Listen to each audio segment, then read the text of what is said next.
Hello, sir. Welcome to 10MEXPERT IAS Topper Show. It's a great pleasure that you are here with us. Thank you. Thank you for having me here. Okay. So before starting this session, I want to know it would be better if you introduce yourself. So I'm MUDIT JAIN IRS. I belong to 2018 batch. Before getting into IRS, I was selected twice into Indian Police Service on basis of CSE 2014 and 2015. Overall, I gave 5 attempts. In those 5 attempts, I gave 4 interviews and was selected thrice. That's Okay. it. That's a quite inspiring journey. Thank you. So, what was your motivation and inspiration behind getting into the service, and what keeps you going through these 5 attempts?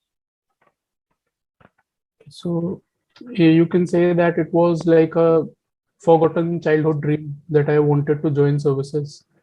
My father always insisted me to join civil services, but then there wasn't any clear path and direction. So as I got into 10th and 12th and then college, then job, there was no clear direction. So it was in the job that I realized that private sector was not exactly where I wanted to be in. And that is when I realized and recalled my long forgotten dream of joining civil services. And I left job and started preparation. So as far as your second question is concerned, that what kept me going, from outside, it looks like there must be a number of motivating factors that must have kept me going. But as I look at it, I had no other option. So being an engineer, 4 5 years out of the private sector, you are not employable. So the next option that I had was to just keep going. So even after getting into IPS, when I got injured during my training days, I had to write exam again. So that was the only motivating factor for me, because I had no plan B. I could not have any plan B. I was unemployable, to say the least. So that just kept me going. Okay. So as you talked about the plan B, so is it really necessary to have plan B, or one can entirely devote it to this preparation? Uh, it depends person to person. I would say, from my perspective, I don't think that one must focus too much or rely too much on having a plan B, because once you have a plan B, you tend to look at the easier options, and Yeah. it becomes very challenging to prepare itself, because at the back of your mind you will know that you have a plan B to fall back on. So it's better if you do not have nothing to fall back on. Just prepare wholeheartedly for 2 3 years and hope for the best, and let's see after that what happens. Other side of the coin is that I was lucky enough to get into service again and again, but others might not be that lucky. So it depends person to person. It depends on the background as well. For example, if somebody is from medical background, they can always kickstart their career. Right. Even after preparing civil services, they'll get a good job. They can start clinic. They can apply here and there. But for engineers, it is very, very difficult, because once you are out of the engineering sector for 2 3 years, technology changes rapidly. So you have to skill and upskill and reskill yourself at a heavy pace. So that is not easy for everyone. So again, plan B, having or not, depends person to person. Okay. So as you go through this UPSC journey, so what are your mistakes and takeaways from this journey?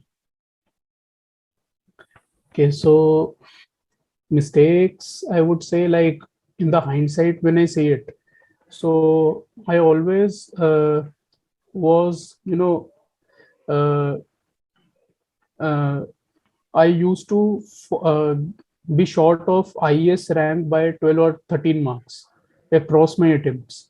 So my ranks were 222, 207, and 173. So when I got 173 marks, the person who got 100 rank in the last, that is general category rank for IAS. So the difference of marks was only 12. Now looking in the hindsight, so I took geography as optional, and I never got 300 plus marks in geography. Also, my interview scores were not that inspiring. So across my 4 interviews, my highest interview score was only 165. So that is a deadly combo, to have a low interview score and not being able to score 300 marks in your optional. So the mistake that I think was taking geography as optional.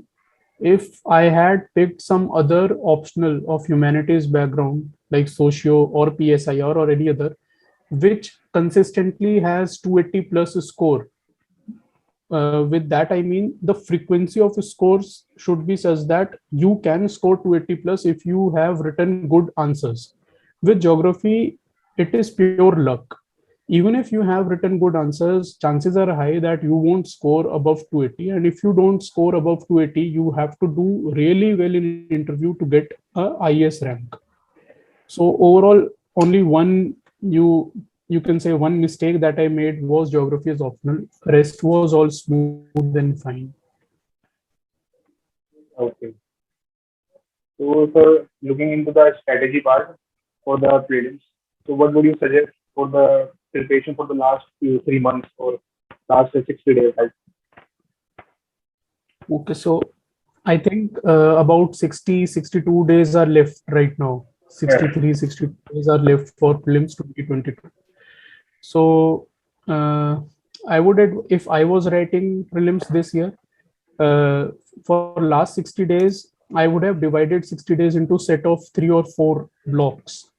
So if you're dividing into 4 blocks, let those blocks be of say 25, then 20, then 10 and 5 days.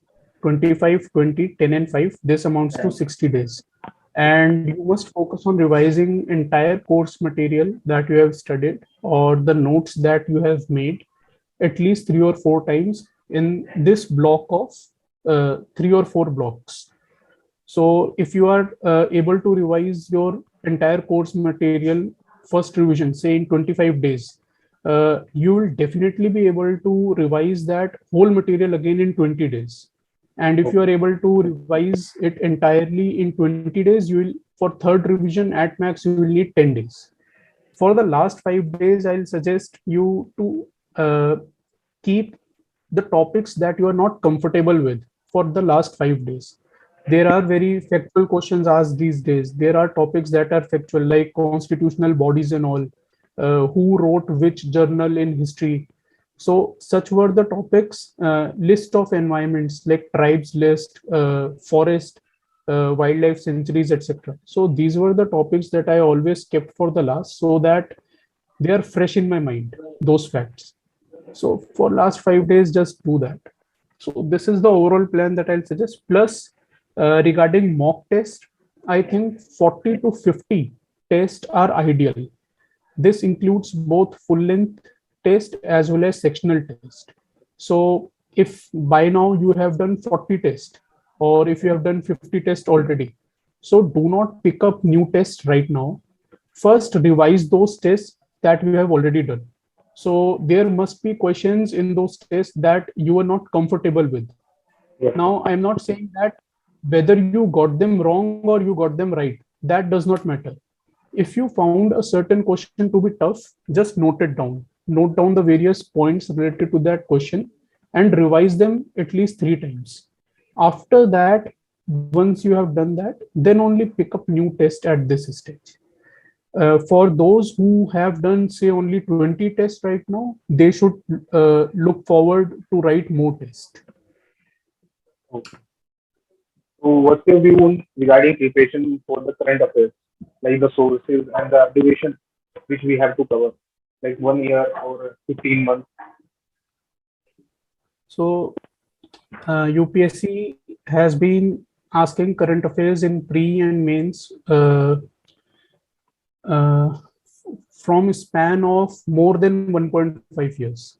But it is humanly not possible to effectively cover 1.5 for 2 years of current affairs. So ideally speaking, for prelims, one must cover 15 months of current affairs at least, and then adding 3 months between pre and mains. So for mains, one must cover 18 months of current affairs. The sources that I used were very narrow, very concise sources. That is, I always read Hindu newspaper and made my own notes of newspaper.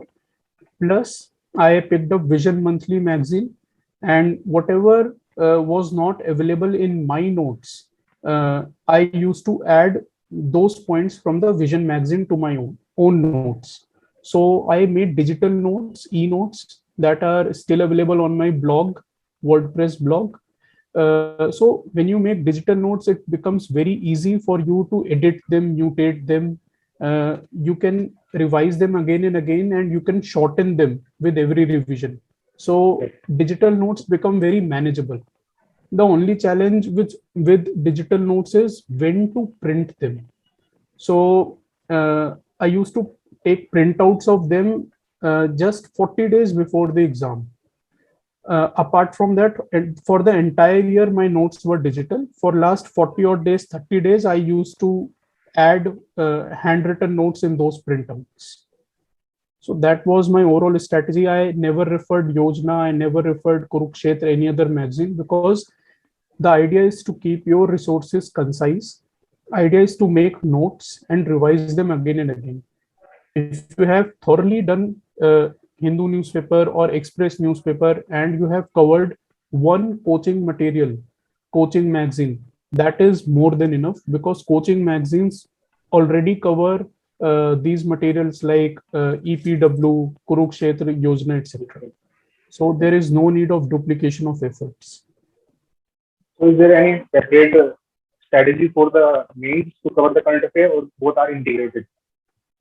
Both are integrated. You should not differ between the two, because the line is very artificial.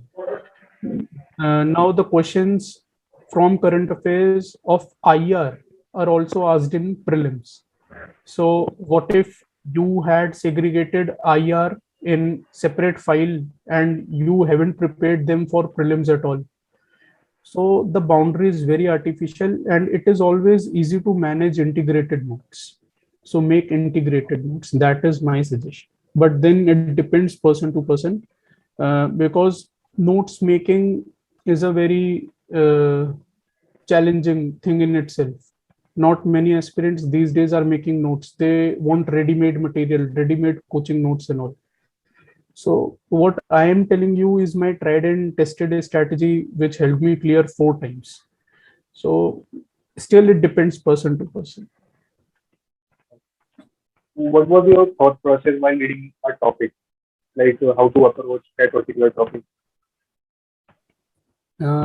This varies in prelims and mains, because for prelims you have to know every topic in its entire depth.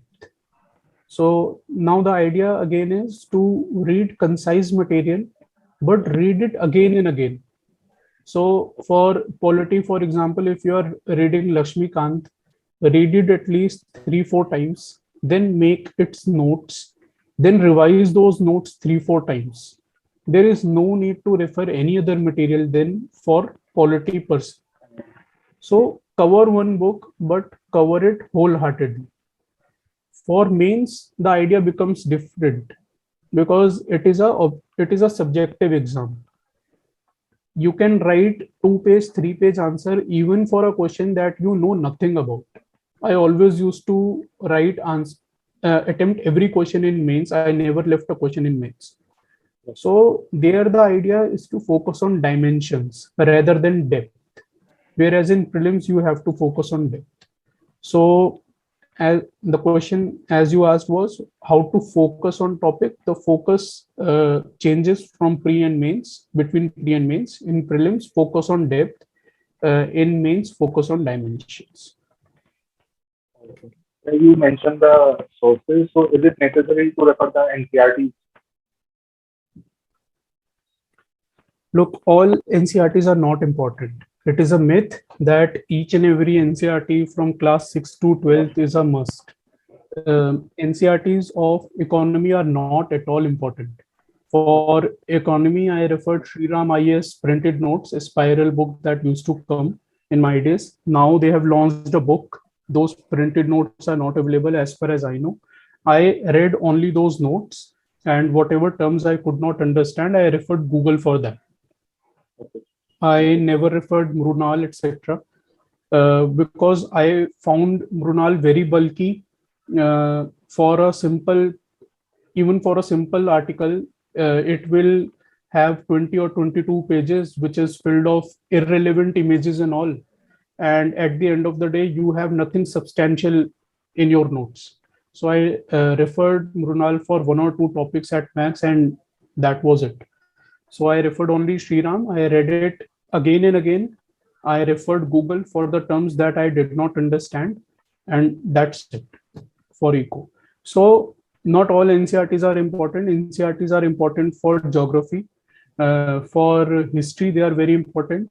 For science, you can refer. No need to read NCERT for polity.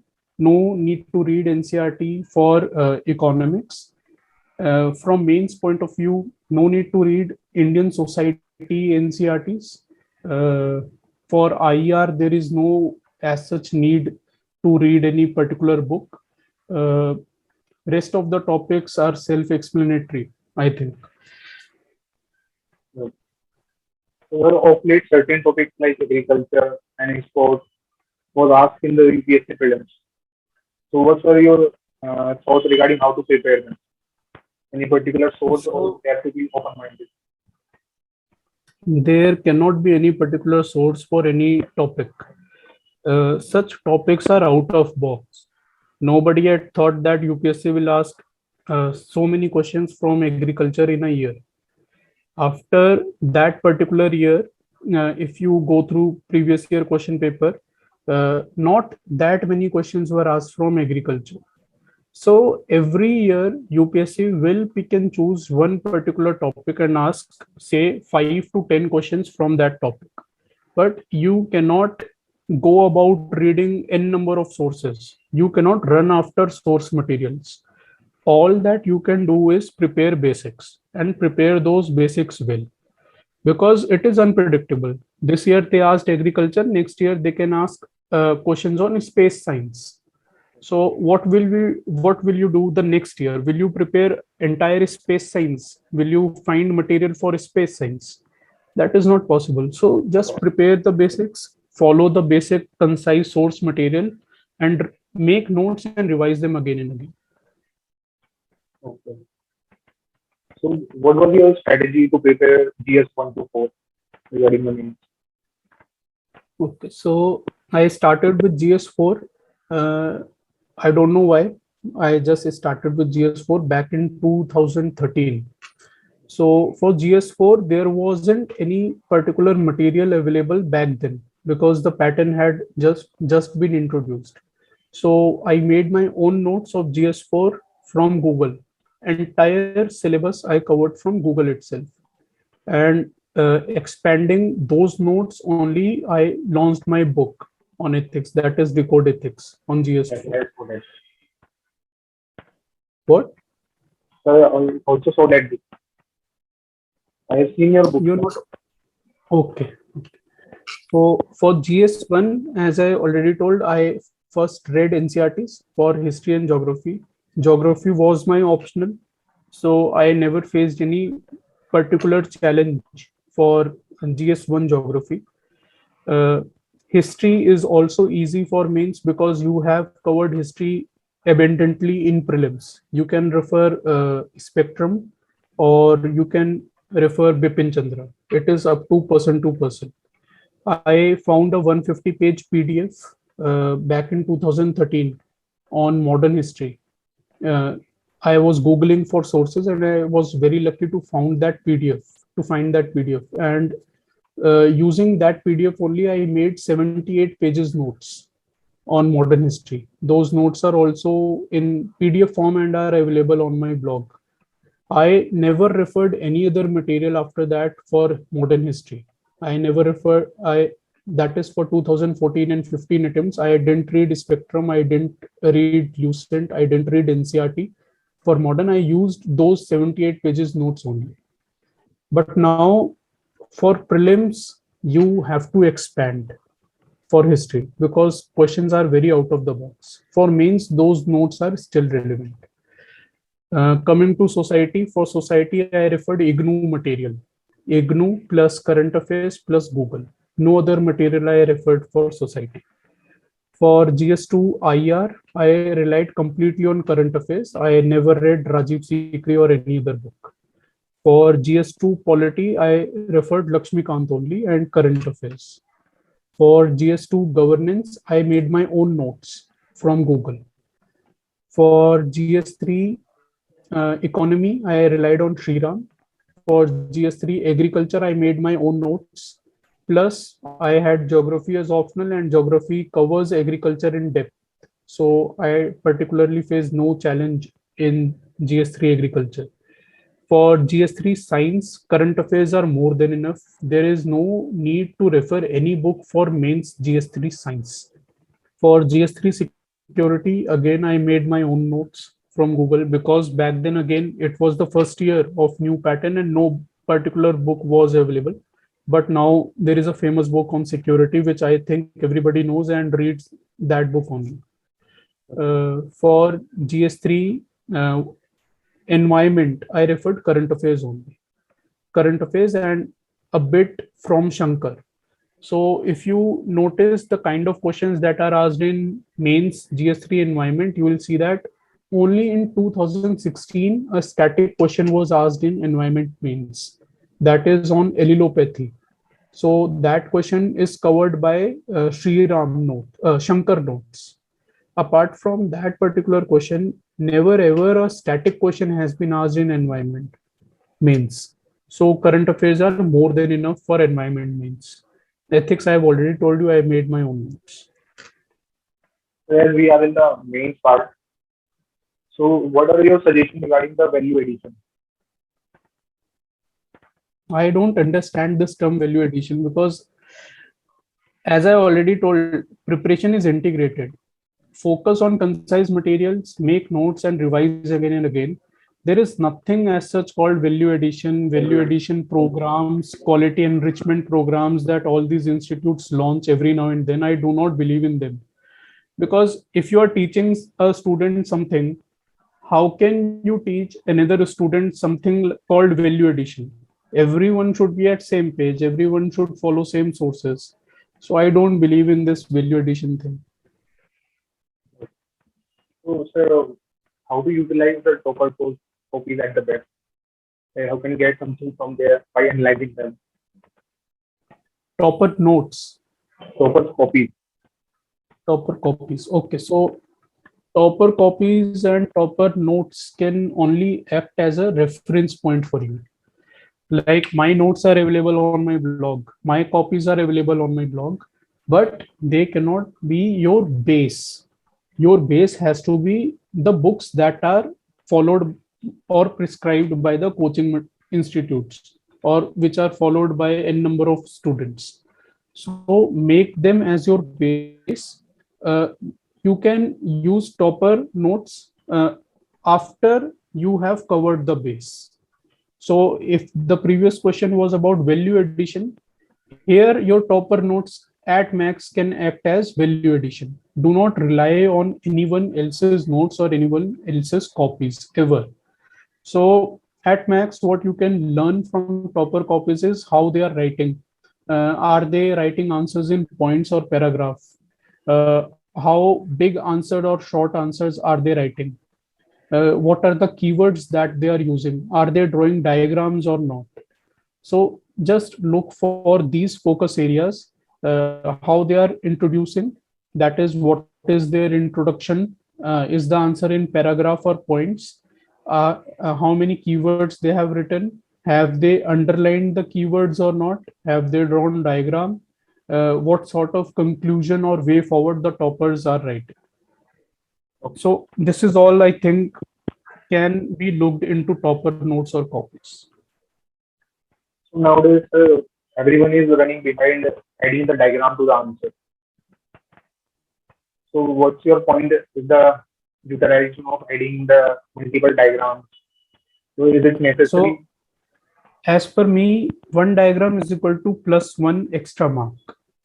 So if I am the examiner, if I am checking your copy, and if I have checked 10 copies as of now, and yours is the 10th copy, and in the previous 9 copies, only 2 or 3 copies I was able to find diagrams. But suddenly I come across your copy, and you have drawn a diagram in almost every question. So that will definitely have a better psychological impact on me. So if I was giving you 4 out of 10 without a diagram, I'll definitely give you 4.5 or even 5 out of 10 with a diagram. So as per me, one diagram is equal to plus one. I have always told this to various aspirants on my groups and all. If you are able to draw 7 diagrams in a GS paper, so approximately in 4 papers, you will be able to draw 30 diagrams. Even if you are getting, say, half mark for a diagram, you will have 15 extra marks.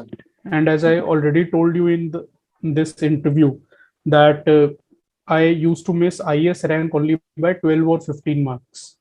So now you can understand the importance of those extra 15 marks that you can gain just by drawing diagrams.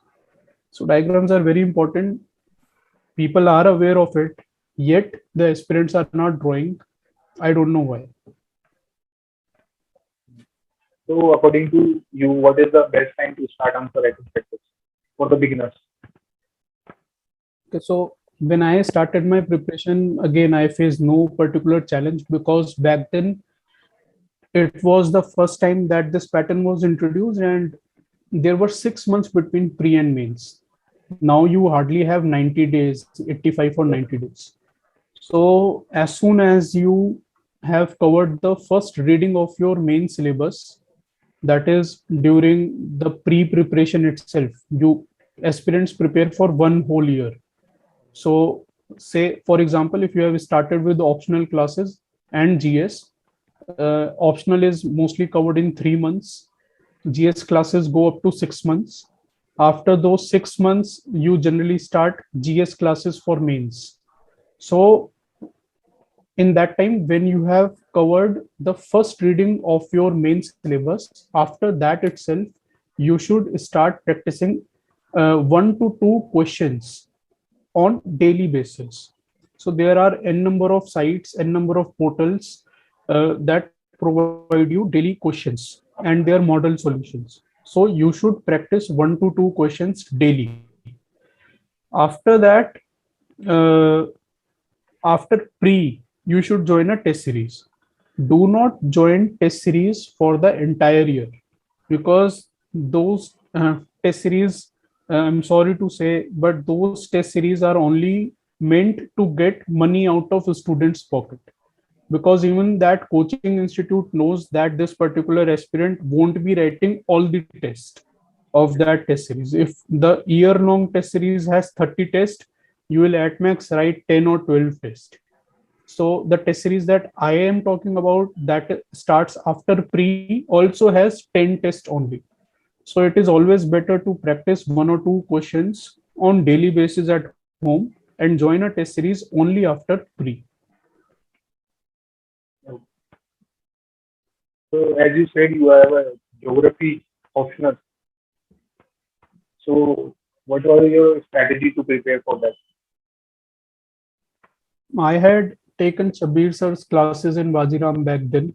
Now he's, as far as I know, he's not associated with Wajiram. I relied on his notes. Plus, Neetu Singh ma'am's notes were available in market. So I bought those notes, and using those 2 notes, I made my own notes. I wasn't able to do this in my first attempt, and I scored only 160 or 156 marks out of 500 in my first attempt in geography. Yet I managed to get an interview call. I wasn't selected, but I had interview call even after 156 marks only in geography. So for my second attempt, I used this strategy of compiling my own notes out of 2 coaching notes that I told you, Shabbir sir and Neetu ma'am. And I used those notes. I revised them again and again, and I was able to score 285 marks in my second attempt in geography. That is in 2014. But again, in 2015, while I was more confident in geography, while I had written better answers in geography, I scored only 192 marks. In 2017, my paper didn't go as well, but I still scored 280 marks. So geography, as I already told you right in the beginning, it has a history of up and down. It performs 1 year, it butchers you next year. Again, it performs 1 year, it butchers next year. So it is not that reliable subject. It is not that scoring subject, but people do take it because it helps in GS. It also helps indirectly in essay. So overall, the strategy is too broad to discuss here. It is available on my blog. Also, my batchmate Pratham, who scored 300 plus marks in geography, and I guess he had secured rank 5 in CSE 2017. His strategy is also available on my blog, WordPress blog. So aspirants who are looking for a detailed strategy of geography can watch it there.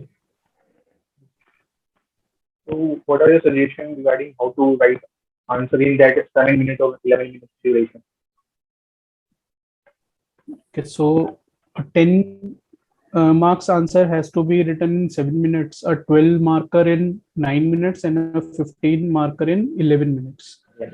So for a 10 marker, you have to write 10 points. For 12.5 marker, you have to write 12 points. And for a 15 marker, you have to write 15 points. Always write answer in points, because the more the number of dimensions, as I've already told, that in mains you have to focus on dimensions rather than depth. So if you write answer in points, you will end up writing more dimensions, and back of the mind, you will be concise. Once you start writing in paragraph, you flow with the flow. You forget what the question was actually asking. You just write, and write. So it has a drawback that you end up taking more time when you write in paragraph. You write lesser dimensions and you get lesser score. So write in points. If you have made your own notes and if you have revised them 4 to 5 times, everything will be on your fingertips. And the question that you asked, that how to write answer in 7, 9 or 11 minutes, it will take care of it itself. Because if you have everything on fingertips, you will be able to write it even in lesser time than you need. So once I wrote a post on my blog about how to reduce think time, how to reduce the brainstorming time. So brainstorming is needed only when you are not able to recall points. If you have studied a concise material, if you have made notes and you have revised those notes 4 or 5 times, there will be no issue as far as recalling is concerned. And if you are having everything on tips, you will be able to write it down. You just need to develop hand speed that you can develop only with practice. So for that, I already told you that practice 1 or 2 questions daily and join a test series after prelims. Okay, yes. So as we have to manage so many things. So what was your daily schedule while you are preparing? It's irrelevant. It depends person to person. If I tell you today that for entire year of my first exam, I slept only 4 hours per day, you won't believe it. You will laugh, but that is the truth. Now, no one can do this. 9 out of 10 people won't be able to do this. So asking me my schedule is irrelevant, because every person is different. Every person has different grasping power. Every person uses different sources. The mistake that I made was that my sources were too elaborate. My sources were not concise in my first attempt. That is why when you have to read everything under the sun, you have to sleep less, because my grasping was also very slow. I had to read everything 4 to 5 times to understand it, to remember it. So naturally, I had to sleep less, study more. But then when I reduced my study material to concise study material for my second attempt, my sleep hours were 7 to 7.5 hours or 8 hours. That is the normal number of hours that one must sleep. Okay, so schedule depends person to person. So what are the do's and don'ts for the UPSC journey? And as a new beginner, any experience can take from you. So keep your sources concise. Do not run after every material that is referred by coaching institutes. Yes. Don't make that mistake. Select your optional very carefully. Do not believe on your seniors or veterans or coaching institutes with a blind eye. Take an informed decision as far as selecting optional is concerned, because that is the most important decision of your UPSC journey. Selecting a good optional. So make an informed decision for that. Balance everything. Do not think that I'll prepare for mains after I clear prelims. That is impossible. So you have to balance everything, because I have seen people who have cleared prelims, but they completely did not prepare anything for mains. So their attempt was a waste. Their selection in prelims itself went waste because they had no idea for mains, and you cannot prepare for mains in 90 days. You have to cover all the static portion of mains before prelims itself. At max, what you can leave after prelims for mains is GS2 and GS3, because GS2 and GS3 are entirely current based. They also have static portions, but the nature of questions is always current plus static. GS1 and GS4 and essay should be prepared well in advance. So these are the basic do's and don'ts that I can recall. Also, group study is important. We were a group of 4, and everyone is into one or other service. So my first friend cleared in 2014. He got in a reserve list. I cleared in 2014 and 15. Our third friend cleared in 2015, and our fourth friend cleared in 2016. So mainly we were group of 4. We had other friends as well, and unfortunately they were not able to make it to the final list. But then group study is important. But what I mean by group study is that you just discuss your issues with that core group, that you are facing certain challenge with respect to geography, how to tackle it. You are facing this challenge with respect to this source material, how to tackle it. Do not disturb them every now and then. You cannot rely on other person. You have to prepare yourself. Group only acts as a support system, that you have somebody with you to ask something. You have somebody with you to hang out with every now and then.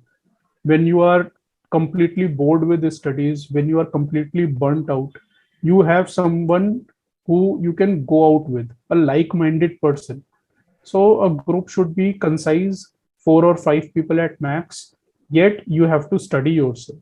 So group study, in my eyes, has completely different meaning from group study what people follow. They tend to rely entirely on the group. They study all the same materials.